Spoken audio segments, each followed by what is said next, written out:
So the first thing we'll need to do is sign up for Shopify. Go ahead and click on the first link at the top of this video's description. And it's going to make sure you're getting the best available deal when you sign up for Shopify. And right now, you'll get a 3-day free trial and then 3 months for just $1 per month. So make sure to use that link down below to save yourself some money. And after you click on that link, you'll be brought to this page here. To claim your 3-day free trial, just go ahead and enter your email address right here, and then click on Start Free Trial. Then to move on, click on Continue with Email.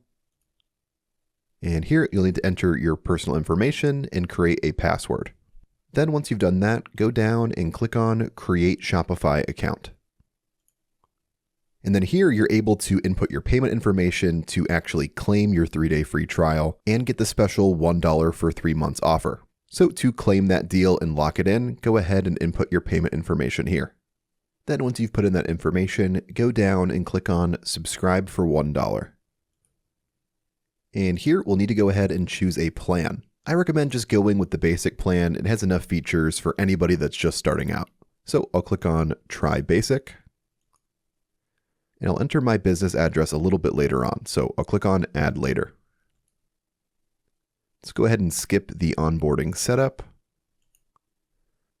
And there you go. You're now signed up and subscribed to Shopify.